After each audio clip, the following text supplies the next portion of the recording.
I'm so gone. I don't follow behind man. Am I wrong? Cause I know who I am. Huh? I'm so gone. Off in another dimension. This world not even in my vision. Nah. I'm so gone. I don't follow behind man. Am I wrong? Cause I know who I am. Huh? I'm so gone. Off in another dimension. This world not even in my vision. Nah. I'm so gone.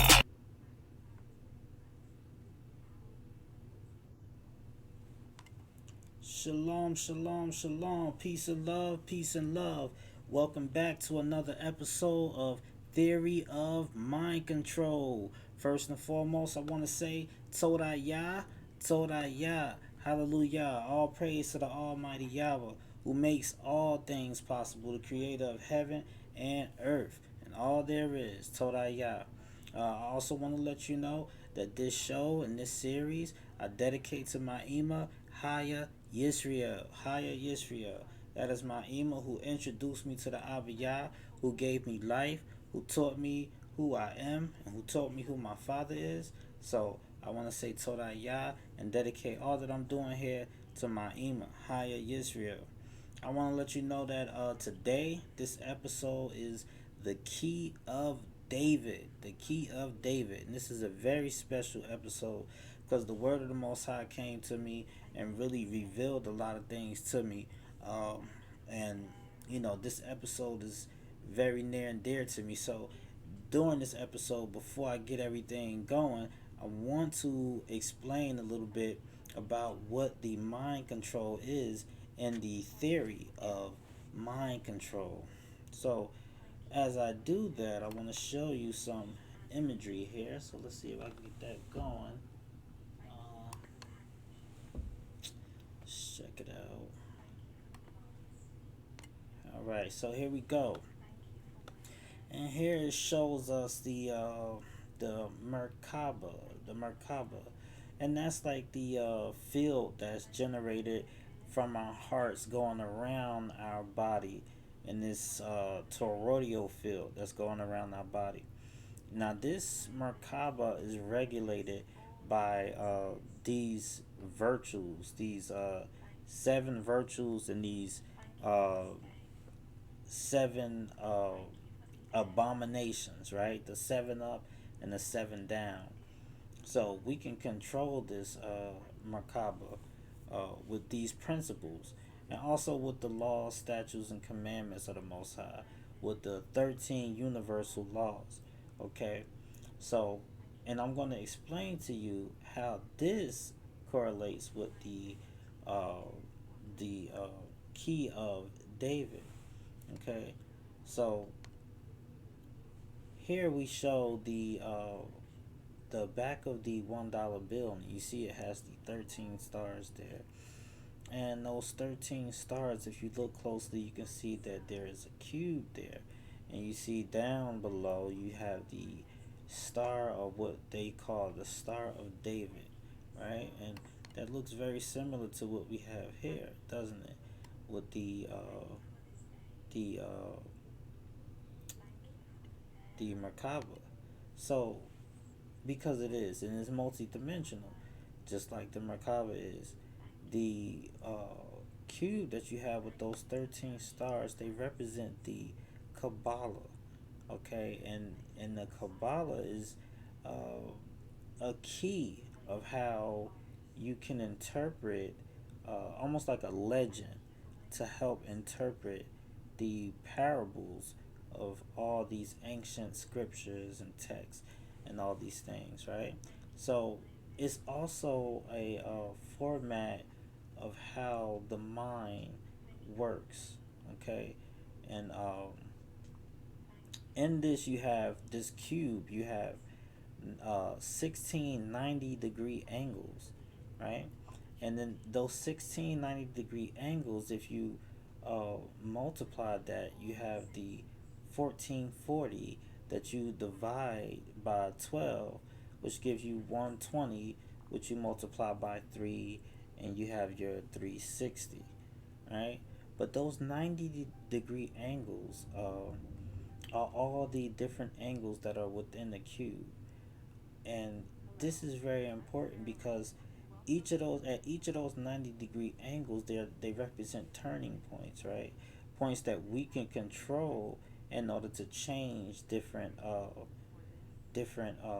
things in our lives, different perceptions, right? Looking at things from different angles at a 360, like a 360 perception to change these different things in our lives. So I'm going to go into that a little bit more and explain some more to you, but this all correlates with the key of David, which allows us to unlock those angles and interpret them correctly so we can make those changes in our lives. So let's go ahead.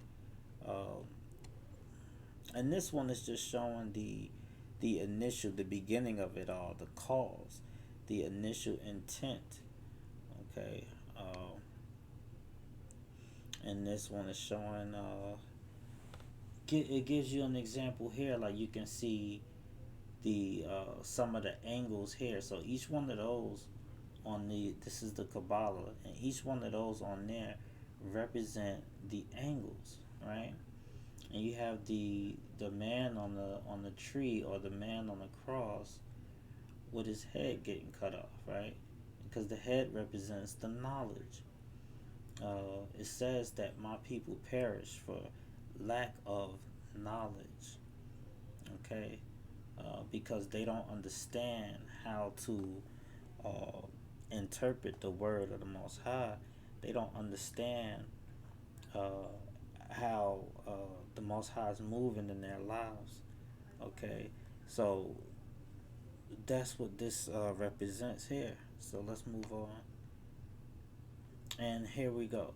So, like we've spoken about before with the 13 principles and the universal laws, and we also talked about the 7 abominations written in scriptures, Proverbs 6:16 through 19, those 7 abominations.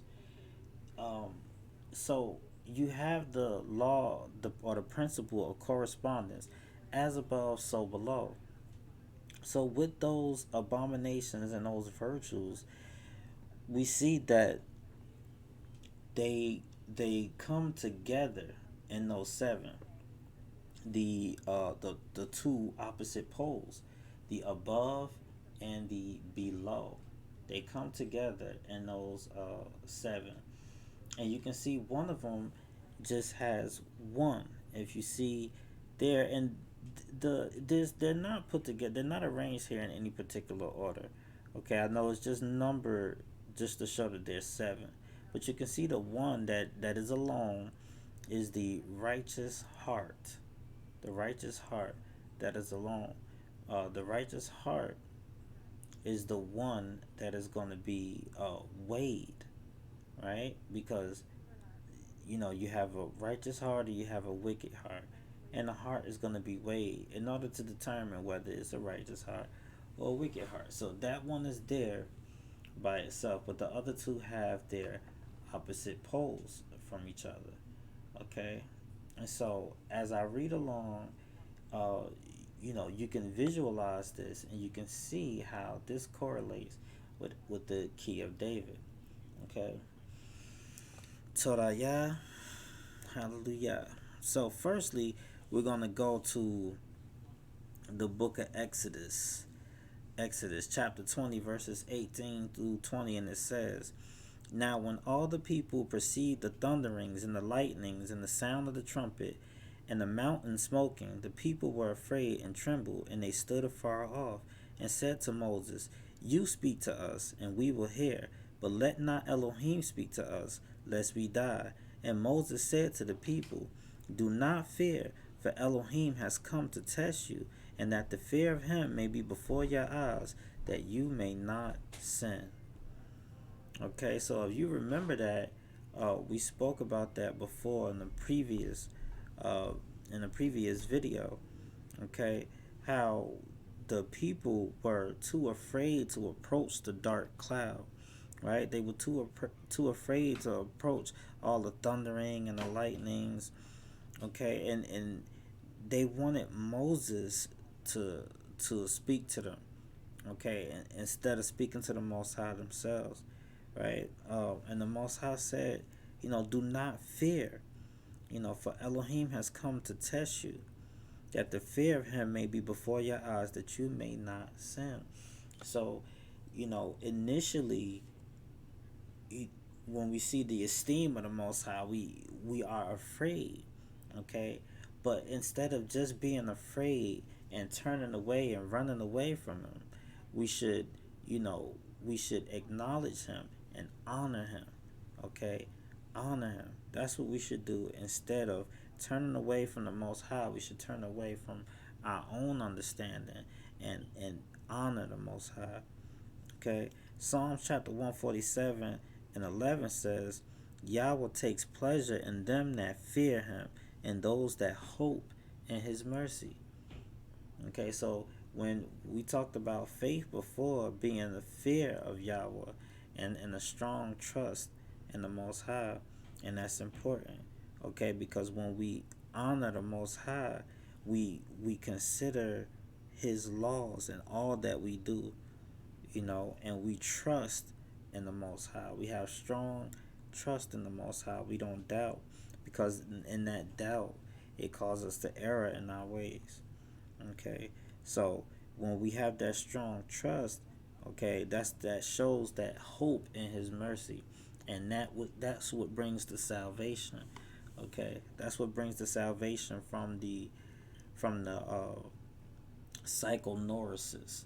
That's what brings the salvation from the troubled thinking, the vexation.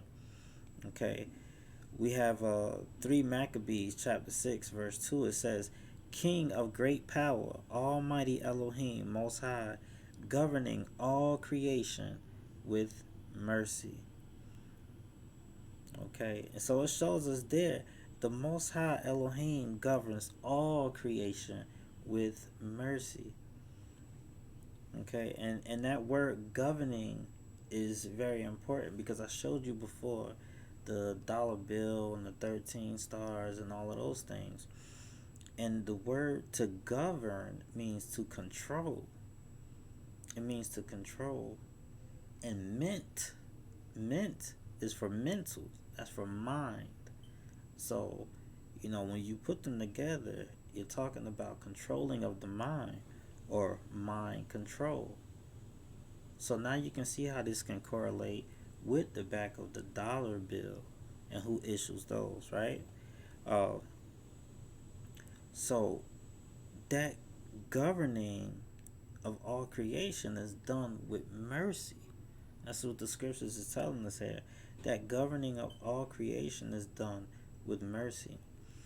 And mercy is connected to the law of relativity. See, remember, spirit moving over the deep waters was the mercy of the Most High in the very beginning, right? In the fear of Yah, which is the honoring of his laws, we turn the occurrences or the current toward the Most High in meditation, where we contemplate on his laws in regards to the current and reveal his word hidden in the midst of the phenomena we experience.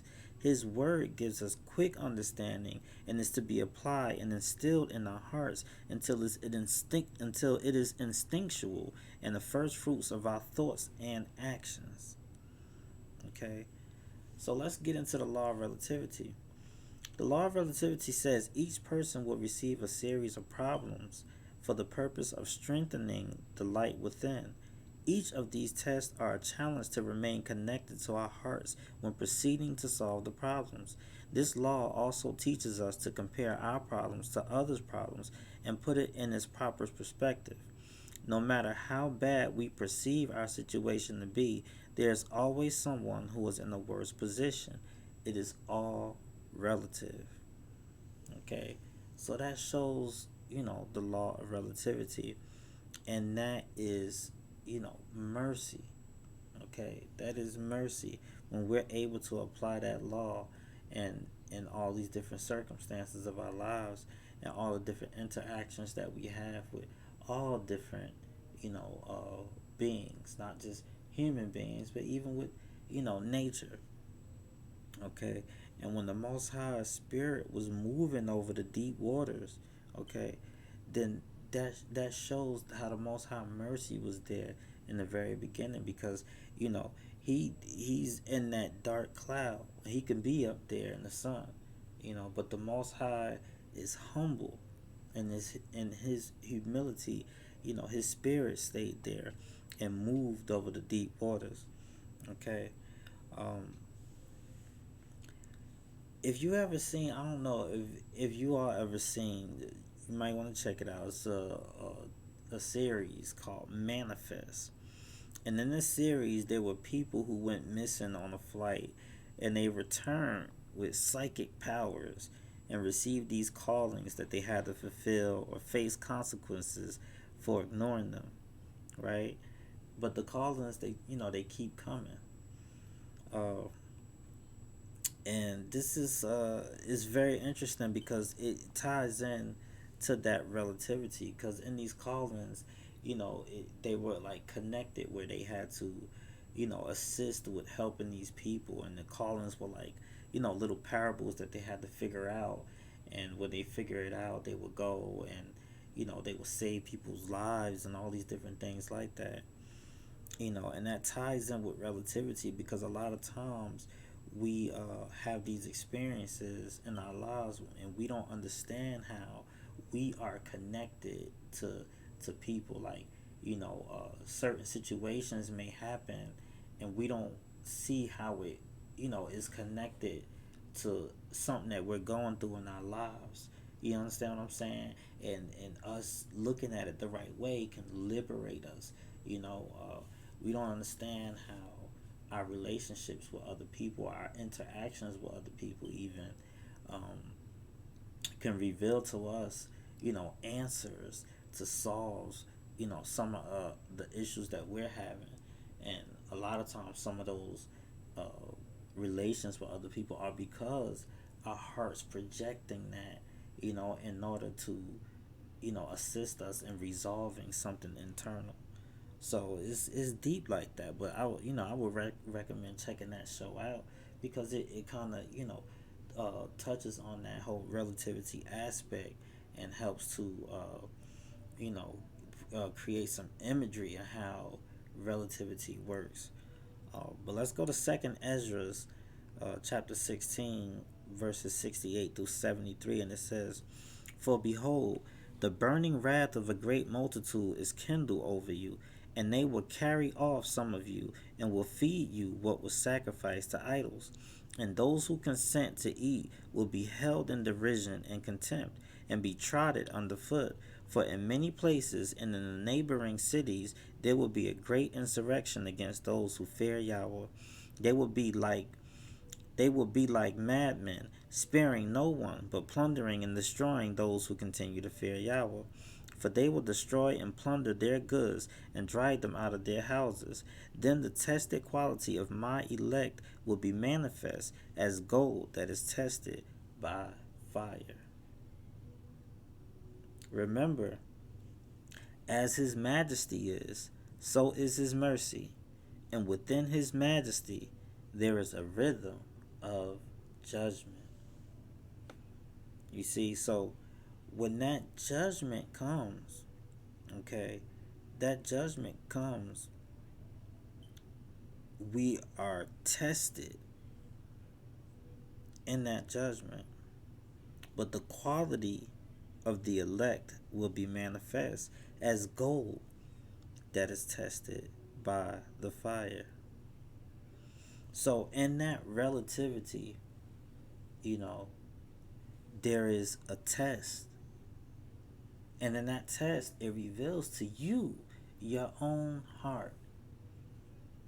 A lot of times we say things, and we don't even know our hearts. But we say things with our mouths, right? We may even think things in our minds, but our hearts sing a different song.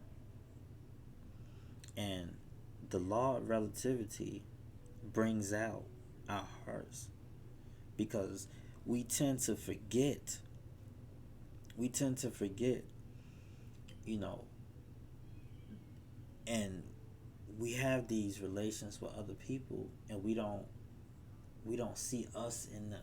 We don't look at the law. We don't see the Most High in them.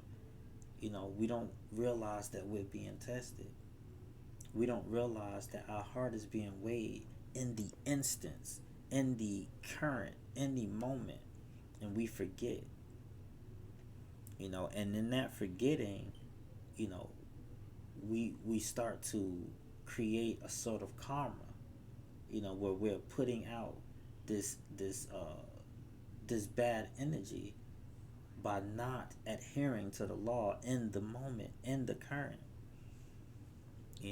And when we do that, we remove, like, we withhold mercy. You see, we withhold mercy because we're not acknowledging what's happening in the moment. And in that withholding mercy, we cause mercy to be withheld from us. See, as His majesty is, so is His mercy. And within His majesty, there is a rhythm of judgment. James chapter 1, verses 12 through 15, it says, "Favored is the man who endures trial, for when he has stood the test, he will receive the crown of life which Elohim has promised to those who love Him. Let no one say when he is tempted, I'm tempted by Elohim. For Elohim cannot be tempted with evil, and He Himself tempts no one. But each person is tempted when he is lured and enticed by his own desire. Then desire, when it has conceived, gives birth to sin, and sin, when it is full grown, brings forth death." You see, Proverbs chapter 29, verse 25 says, "The fear of man brings a trap, but whoever put his trust in Yahweh will be safe." Absolutely. Absolutely. So I just want to go back to this one, and it talks about how the Most High is not tempting no one, okay? But each person is tempted when he is lured and enticed by his own desire. See, favored is the man who endures the trial, for when he has stood the test, he will receive the crown of life. You gotta understand that this is the law of relativity. That circumstance presents itself, showing you your own heart.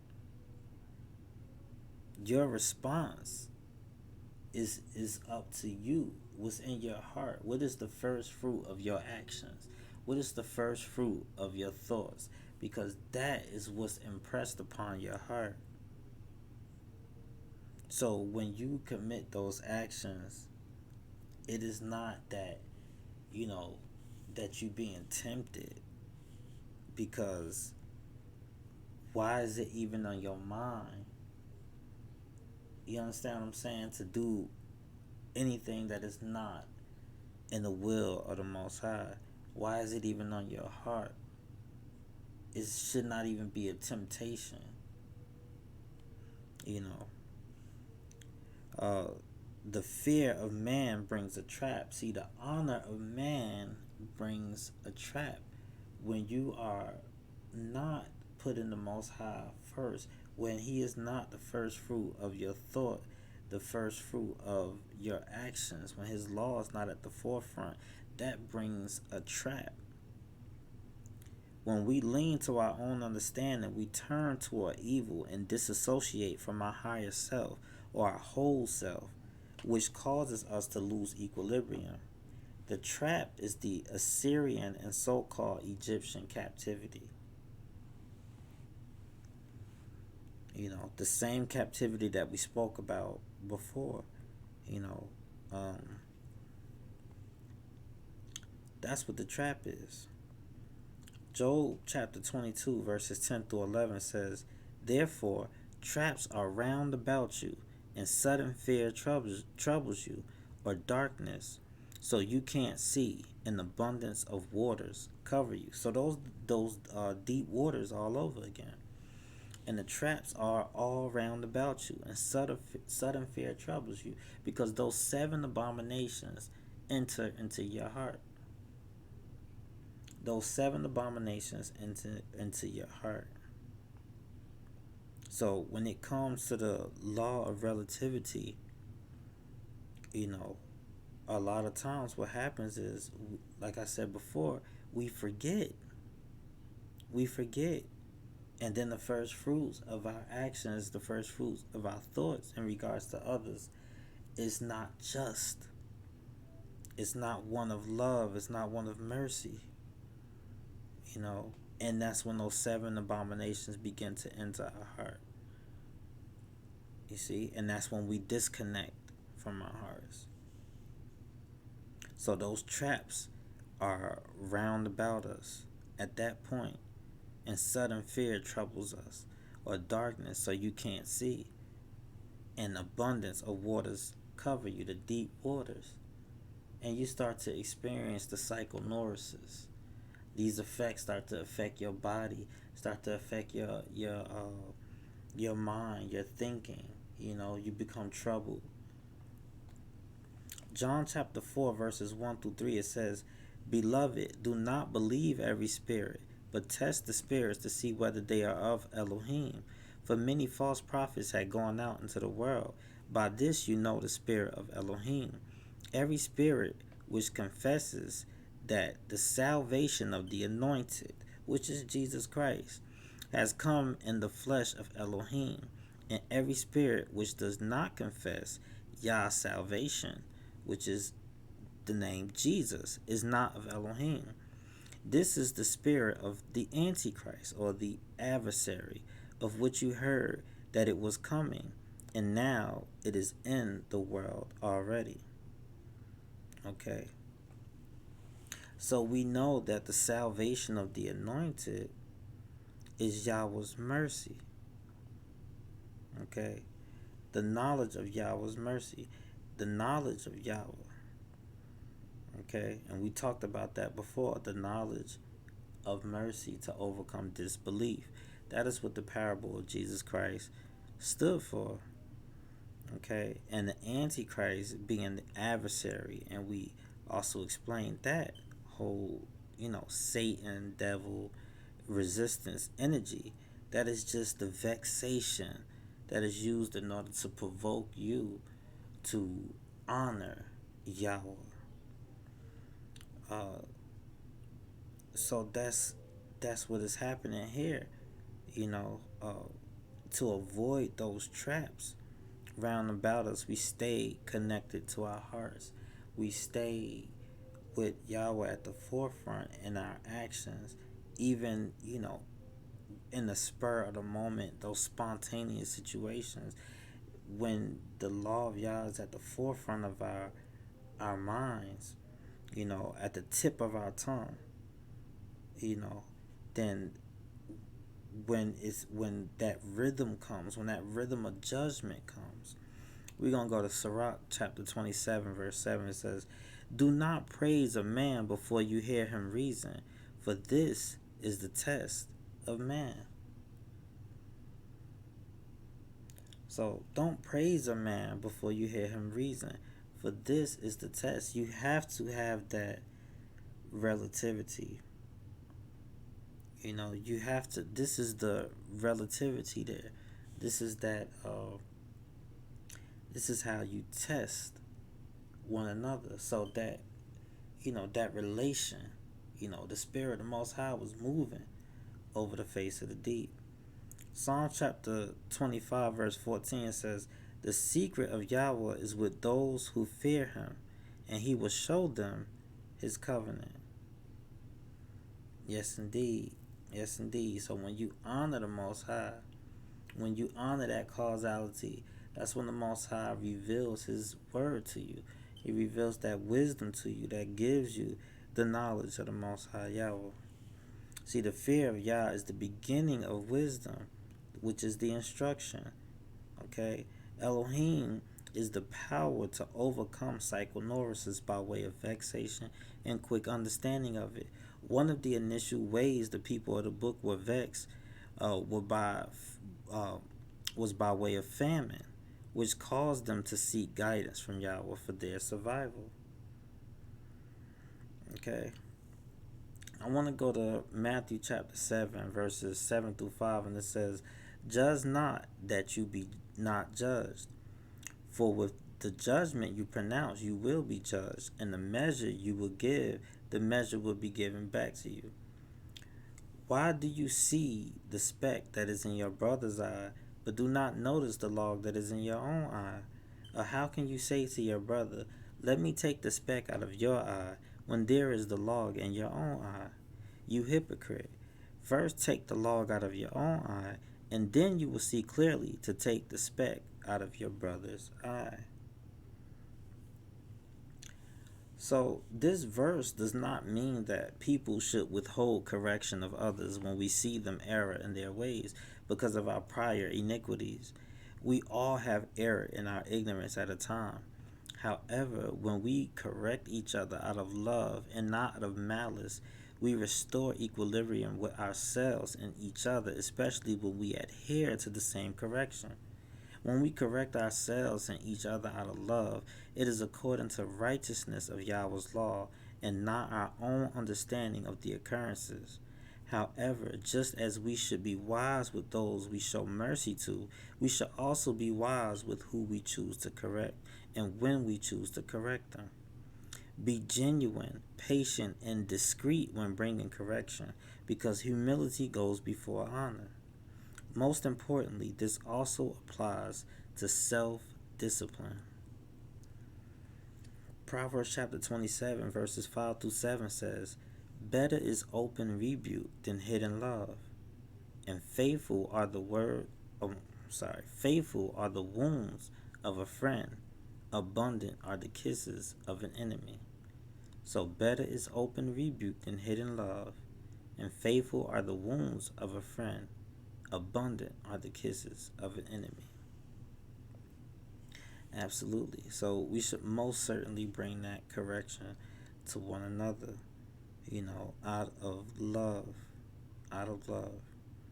Okay? Because that hidden love, again, it creates that disassociation because you have these, these feelings about somebody and you're around them and you're not being true to them, and it manifests in your actions, what's there in your subconscious in one way or another. It may manifest in your facial expressions or whatever the case, and it can cause agitation in you and so many things. So it's just better out of love to be honest, to be true, and be faithful, because it's constructive criticism. But abundant are the kisses of an enemy, So you have to watch out for those frenemies. Proverbs chapter 9, verse 7 through 8.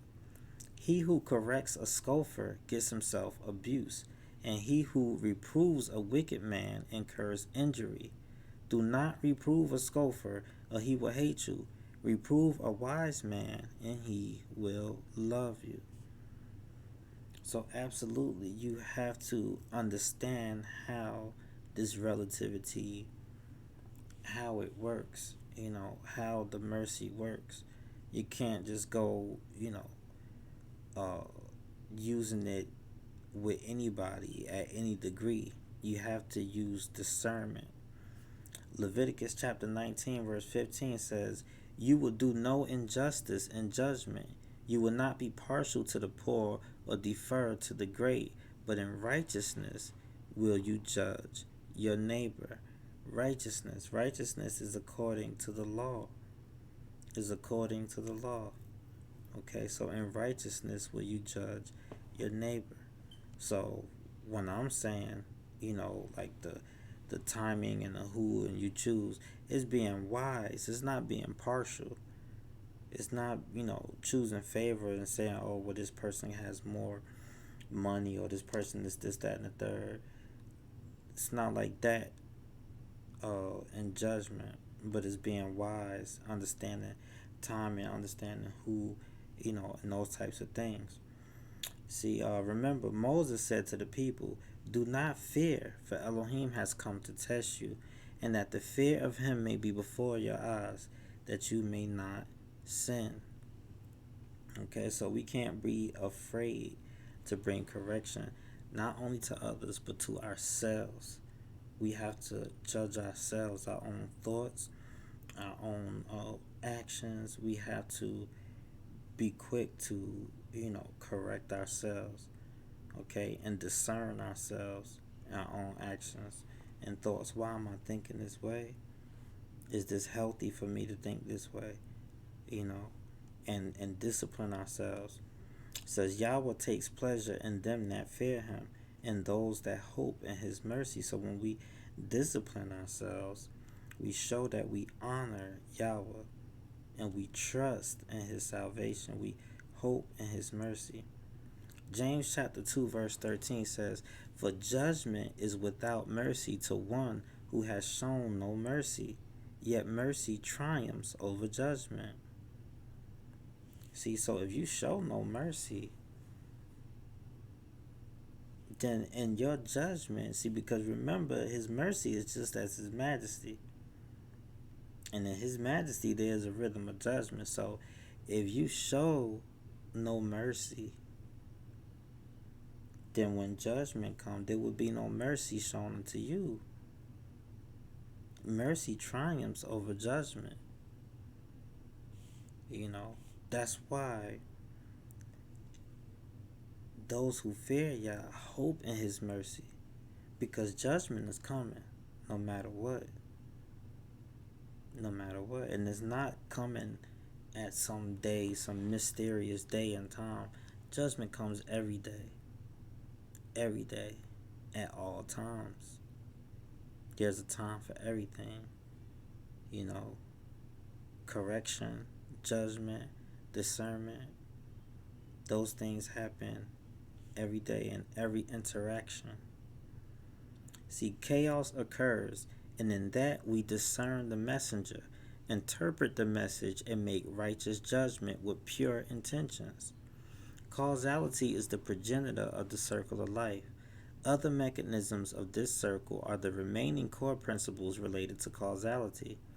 These principles are all connected and manifest on every dimensional realm of existence, from microscopic to macrocosmic. The path of causality is only discerned using dialectical thinking with pure passion and sincerity. This principle is a living entity that is conscious as itself and exists in the all as sound and resonance.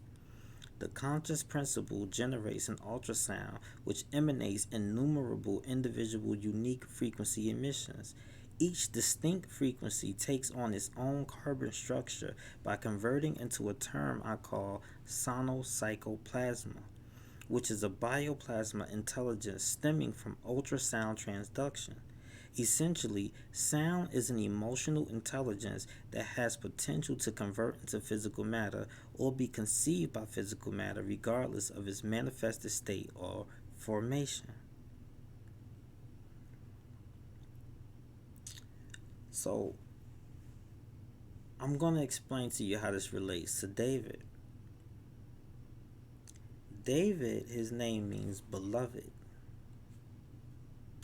See, David is the root in which the branch, right, that most people refer to as Jesus Christ,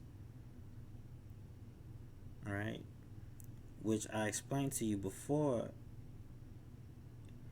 David, in the same way, represents the knowledge of mercy. The knowledge of mercy. David is the righteous heart. The righteous heart. Okay? And the knowledge of mercy. So look, you have David. He also had a son, Solomon. Solomon means peaceful. Solomon is the wisdom of righteousness. Let's go to 2 Chronicles chapter 1 verses 7 through 13. It says, "And that night Elohim appeared to Solomon and said to him, 'Ask what I will give you.' And Solomon said to Elohim, 'You have shown great and steadfast love to David my father, and made me a king in his stead. O Yahweh Elohim, let your promise to David my father be now fulfilled. For you have made me king over a people as many as the dust of the earth. Give me now wisdom and knowledge to go out and come in before this people, for who can rule this your people that is so great?' Elohim answered Solomon, 'Because this was in your heart, and you have not asked possessions, wealth, honor, or the life of those who hate you, and have not even asked for long life, but have asked for wisdom and knowledge for yourself, that you may rule my people over whom I have made you king. Wisdom and knowledge are granted to you.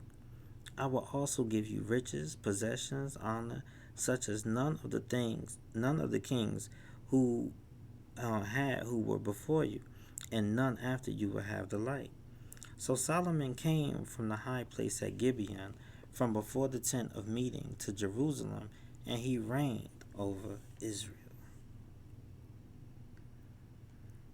Okay. So because this was in your heart, and you have not asked for possessions. So what was in Solomon's heart? It was in Solomon's heart the fear of Yahweh.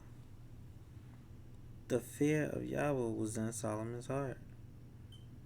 The fear of Yahweh is the beginning of wisdom, the beginning of instruction. Okay? Solomon represented the wisdom of righteousness. David represented the righteous heart. Okay? Remember, and Moses said to the people, "Do not fear, for Elohim has come to test you, and that the fear of him may be before your eyes, that you may not sin." Yahweh takes pleasure in them that fear him, and those that hope in his mercy. Let's go to Wisdom chapter 9 verse 7 through 18. It says, "You have chosen me to be king of your people, and to be judge over your sons and daughters. You have given command to build a temple on your set apart mountain, and an altar in the city of your habitation, a copy of the set apart tent which you did prepare from the beginning. With you is wisdom, who knows your works and was present when you did make the world, and who understands what is pleasing in your sight and what is right according to your commandments. Send her forth from the set apart heavens, and from the throne of your esteem send her, that she may be with me in toil, and that I may learn what is pleasing to you. For she knows and understands all things, and she will guide me wisely in my actions and guard me with her esteem.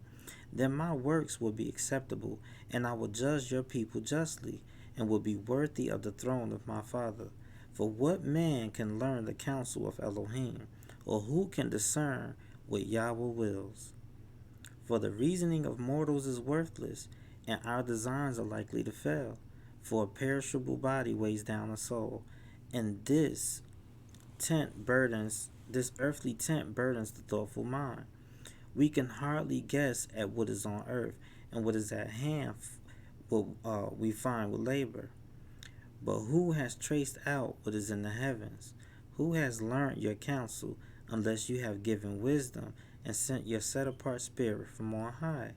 And thus the paths of those on earth were set right, and men were taught what pleases you, and were saved by wisdom." Okay, so remember that unheard word. Psalms 119:71 says, "It is good for me that I was afflicted, so that I may learn your ways." Okay, so in that relativity, we are tested. We may face that that vexation and that relativity. We may face that vexation, but we know that the vexation is wisdom's cry. Moses said to the people, "Do not fear, for Elohim has come to test you, and that the fear of him may be before your eyes, that you may not sin." Yahweh takes pleasure in those that fear him and those that hope in his mercy. So let's talk about something. We have in the scriptures, Lika, we have Melchizedek. Melchizedek was the priest and king. A priest and king. It's a very special title, right? Both of them. He was a priest king. But Melchizedek means righteous is my messenger. And we know that the messenger is wisdom. Melchizedek was also a king of Salem. He was a messenger of peace. Okay? So righteous is my messenger. Wisdom, a messenger of peace. Levi. You remember Levi, the Levitical priesthood, the Levites. They were all the priests. Levi means my unison. Priests are Kohen. Kohens are mediators. Okay? So the priest is the mediator who envisions the divine word, which gives him or her foresight of potential future occurrences to develop synchronized response patterns based on present psychoanalysis. The messenger is the angle, vessel, or method in which the mediator possesses in order to relay the interpretation of the vision. So, that is your priest king. Okay? That is your priest king. Deuteronomy chapter 6 verse 4 says, "Hear, O Israel, Yahweh our Elohim is one, and you will love Yahweh your Elohim with all your heart, and with all your soul, and with all your might." Yahweh. So, like I said, when you hear that, oh, there were these Elohim, these Anunnaki, or these, no. We understand what Elohim is. We understand that Yahweh is one. The effect is the cause. We understand that everything is connected through the law of oneness. Let's go to Malachi chapter 2 verses 4 through 7. It says, "And you will know that I have sent you this warning, so that my covenant with Levi may continue, says Yahweh Almighty. My covenant was with him, a covenant of life and peace, and I gave them to him. This called for reverence, and he revered me and stood in awe of my name. True instruction was in his mouth, and nothing false was found on his lips. He walked with me in peace and uprightness, and turned many from sin. For the lips of a priest ought to preserve knowledge, because he is the messenger of Yahweh Almighty, and people seek instruction from his mouth." Yes, the priest is the messenger. The priest is the king, the priest king. Okay? The messenger is wisdom.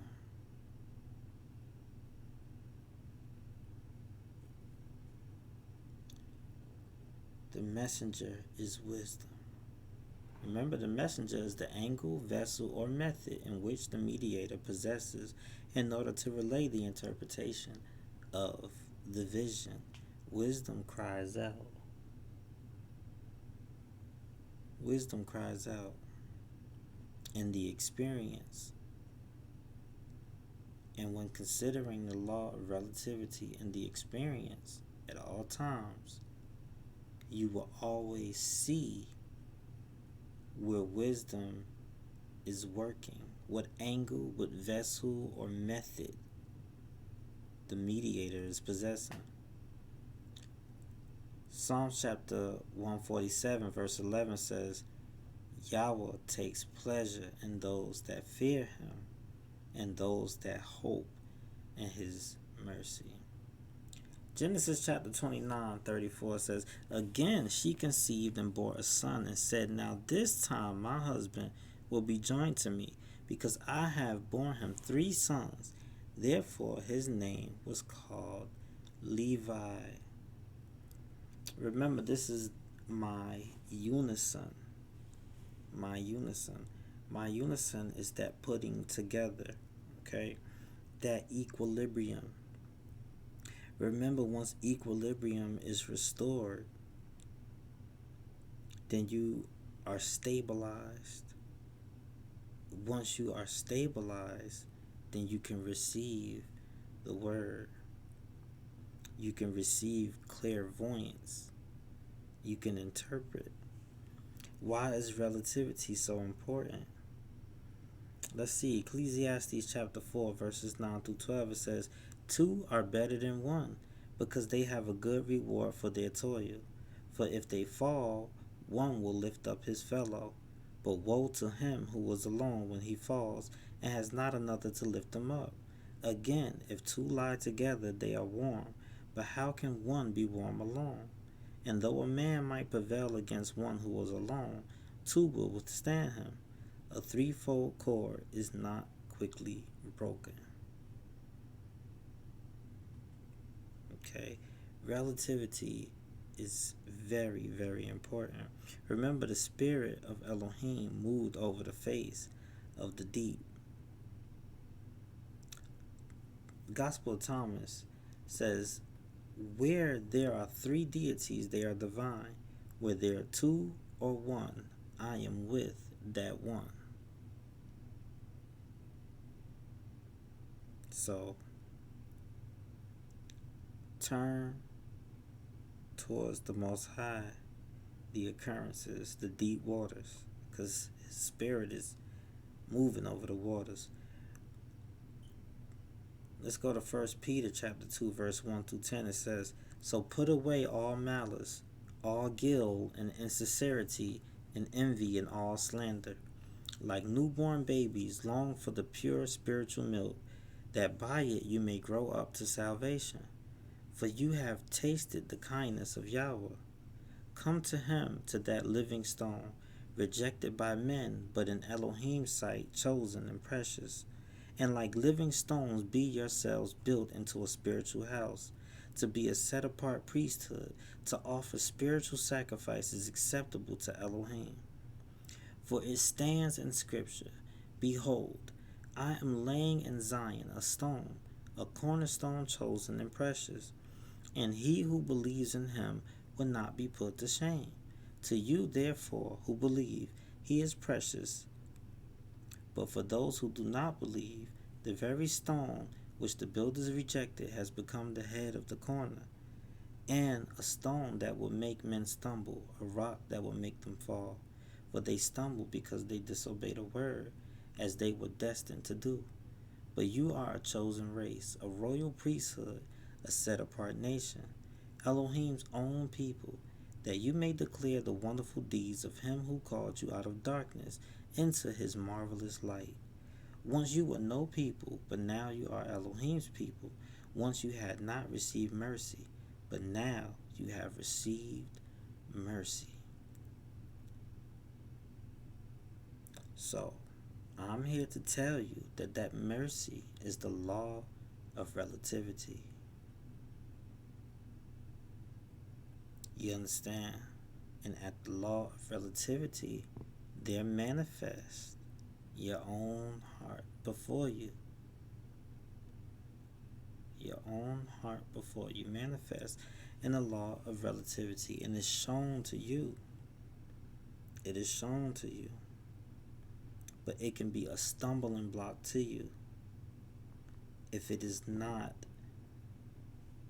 light, if it is heavy, if it is not whole, if it's in pieces.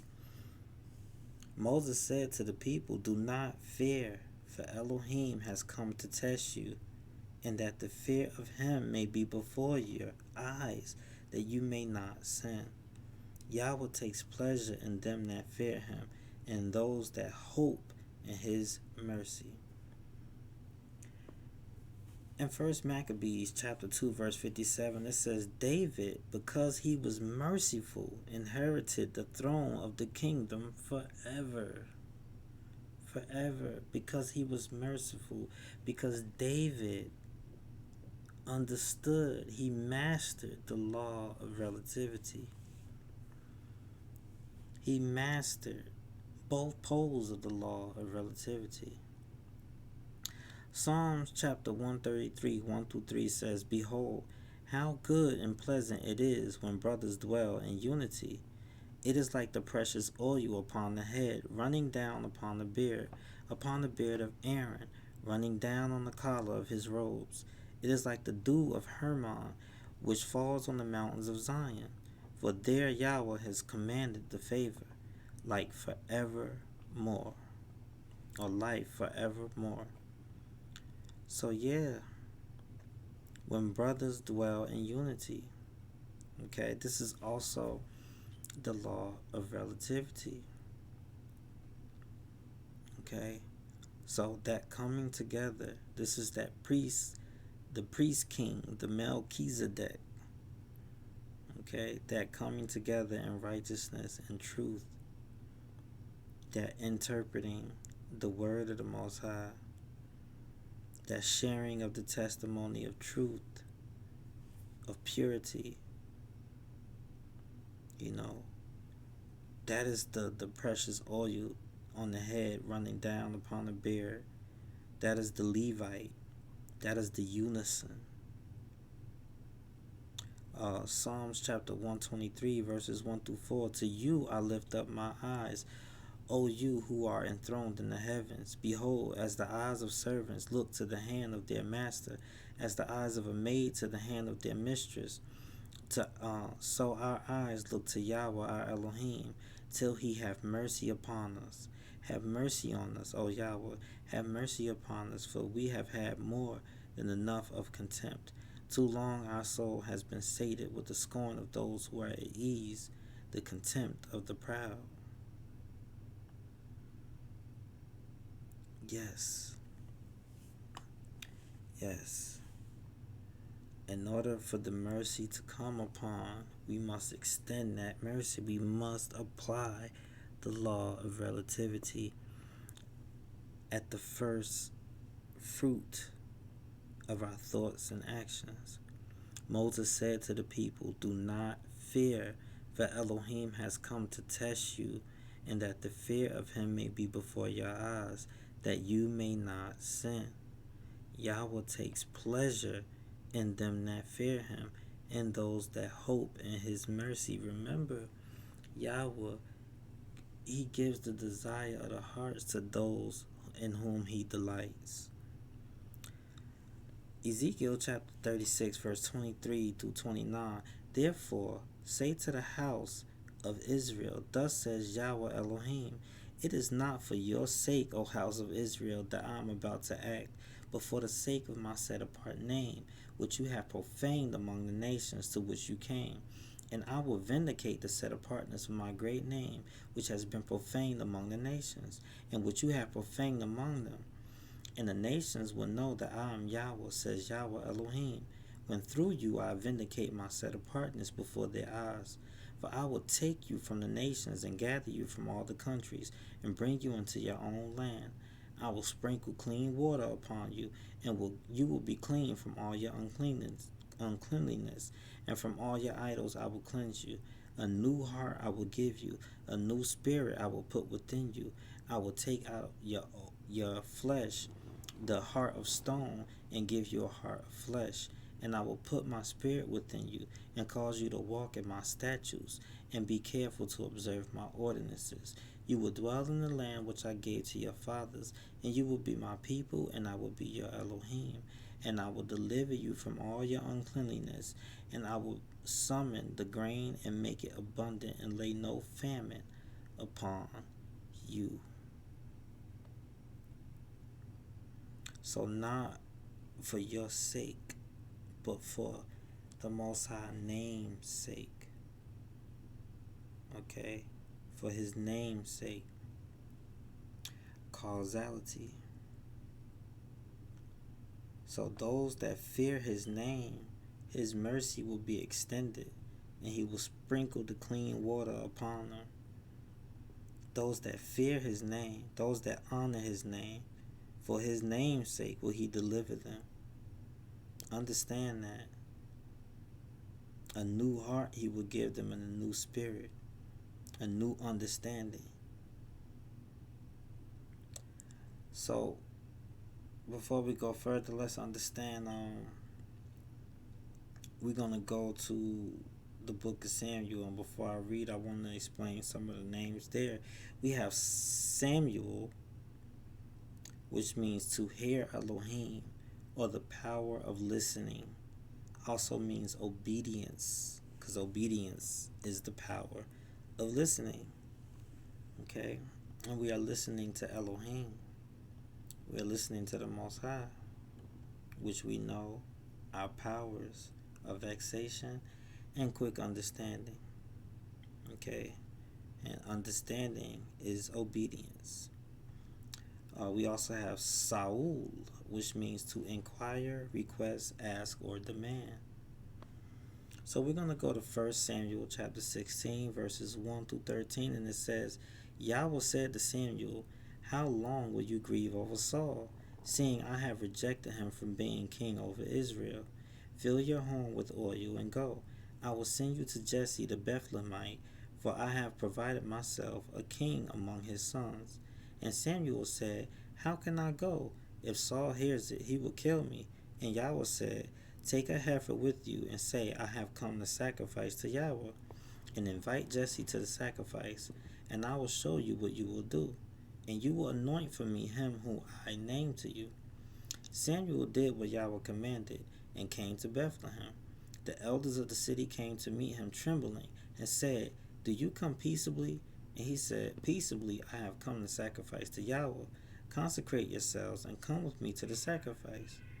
And he consecrated Jesse and his sons, and invited them to the sacrifice. When they came, he looked on Eliab, and thought, surely Yahweh's anointed is before him.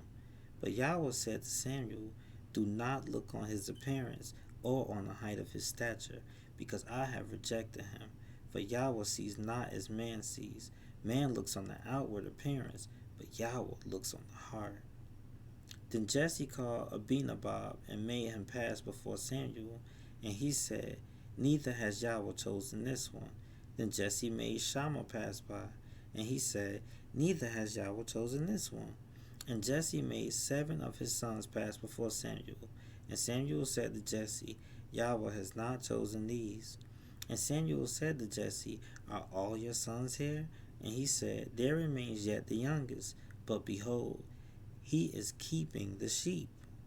And Samuel said to Jesse, send and fetch him, for we will not sit down till he comes. And he sent and brought him in. Now he was ruddy and had beautiful eyes, and was handsome. And Yahweh said, arise, anoint him, for this is he. Then Samuel took the horn of oil, and anointed him in the midst of his brothers. And the Spirit of Yahweh came mightily upon David from that day forward. So understand, it was the heart that the Most High was looking at. He was looking at the heart. The Most High was searching for a righteous heart. And in that righteous heart, he found David, who had beautiful eyes. David was beautiful. That righteous heart was beautiful.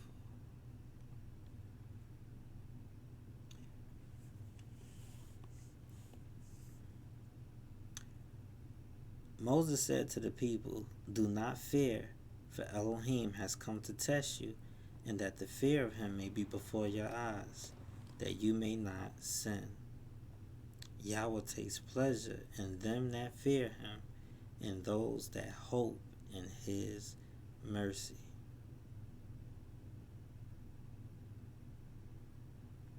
So, David is the heart of beauty, is the righteous heart. Okay? And the key of David, let's go to Samuel. We're going to continue, as a matter of fact, in chapter 14. It says, Now the spirit of Yahweh departed from Saul, and an evil spirit from Yahweh tormented him. And Saul's servant said to him, Behold now, an evil spirit from Elohim is tormenting you. Let our sovereign now command your servants who are before you to seek out a man who is skillful in playing the harp. And when the evil spirit from Elohim is upon you, he will play it, and you will be well. So Saul said to his servants, Provide for me a man who can play well, and bring him to me. One of the young men answered, Behold, I have seen a son of Jesse, the Bethlehemite, who is skillful in playing, a man of valor, a man of war, prudent in speech, and a man of good presence, and Yahweh is with him. Therefore Saul sent messengers to Jesse and said, Send me David, your son, who is with the sheep. And Jesse took an ass laden with bread, and a skin of wine, and a kid, and sent them by David his son to Saul. And David came to Saul and entered his service. And Saul loved him greatly, and he became his armor bearer. And Saul sent to Jesse, saying, Let David remain in my service, for he has found favor in my sight. And whenever the evil spirit from Elohim was upon Saul, David took the harp and played it with his hand. So Saul was refreshed and was well, and the evil spirit departed from him.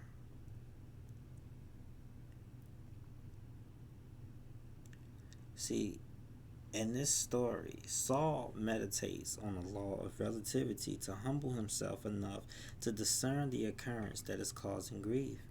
The story tells how restoring emotional equilibrium will allow us to discern wisely and ultimately overcome psychoneurosis, which is our physical torment due to unbalanced thoughts and emotions.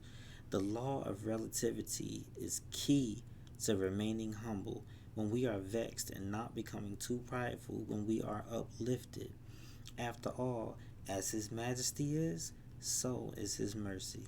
This assists us in making righteous judgments in our actions. David playing the harp symbolizes our heart's vibratory resonant frequency, restoring its equilibrium using relativity. In relativity, not only should we remain truthful toward one another, but truthful toward ourselves when measuring the scope of the occurrences. This is how we increase our voltage potential. This is the key of David.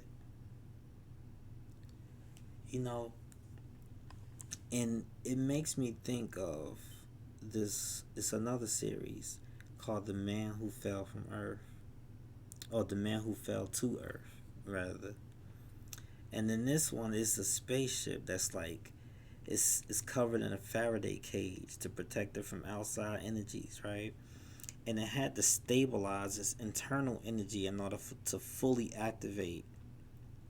And jazz improvisation music assisted in achieving its equilibrium. It's amazing.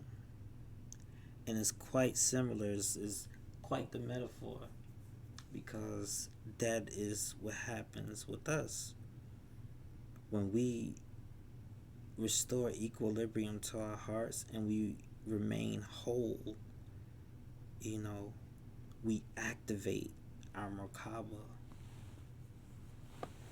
We activate it, you know. We interpret things according to the law and the will of the Most High.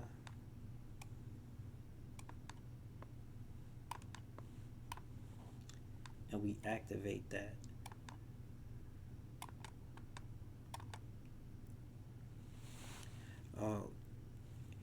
If you ever notice, like when you're out and about or you have different experiences, if you kind of pay close attention, like if you do something nice for somebody, you might feel something in your heart, right? If somebody says something mean to you, you might just pay attention to those little feelings that you feel in your heart, like these pulling and pushing of the heartstrings. You know, like somebody could give you a compliment, you might feel, just pay attention to this little feeling you have in your heart. You know, just different emotions occur. You can feel something. You can physically feel something going on there. You know, because it's very real. Balancing those heart emotions play a major role in our health. It play a major role in our thought processing. So we really have to pay attention to this law of relativity, because it's important how it relates to ourselves and our own thoughts, and how it relates to others in regards to correction, and in regards to just conversation, in regards to troubles that we may be facing in life. There's one more series I want to share that really sticks to relativity. Is another one that's called The Outside Story, right? And in this one, a man leaves keys inside his apartment when stepping outside to pick up a package delivery, right? With I think it was new shoes, and he ends up having a troubling but thought-provoking day, which involved many characters outside of his home or his social circle. Nevertheless, he ended up learning a plethora of priceless lessons and donating his new shoes to someone less fortunate to walk in. So this movie or series or whatever, it really like captures that law of relativity, and is very esoteric, but it's very important because it's key to us restoring equilibrium and having a more righteous heart in our everyday interactions with people, and in our interactions at home, in our own social circle, or what have you. It's like we have to have those experiences outside of ourselves to remind us of ourselves and remind us of who we are, you know, outside of our own minds, outside of the words that we use to describe ourselves. Like, we are really our first instinct, the first fruits of our thoughts and our actions. And lastly, I like to share Wisdom, chapter 1, verses 1 through 5. It says, "Love righteousness, you rulers of the earth. Think of Yahweh with uprightness, and seek him with sincerity of heart, because he is found by those who do not put him to the test, and manifest himself to those who do not distrust him. For perverse thoughts separate men from Elohim, and when his power is tested, it convicts the foolish, because wisdom will not enter a deceitful soul, nor dwell in the body enslaved to sin. For a set-apart and disciplined spirit will flee from deceit, and will rise and depart from foolish thoughts, and will be ashamed at the approach of unrighteousness." You have to restore equilibrium of the heart. Moses said to the people, "Do not fear, for Elohim has come to test you, and that the fear of him may be before your eyes, that you may not sin." Remember, Yahweh takes pleasure in them that fear him, and those that hope in his mercy. Torah Yah, hallelujah. I pray that this word be well with you. Shalom. I'm so gone. I don't follow behind man. Am I wrong? Cause I know who I am. Huh? I'm so gone. Off in another dimension. This world not even in my vision. Nah. I'm so gone. I don't follow behind man. Am I wrong? Cause I know who I am. Huh? I'm so gone. Off in another dimension. This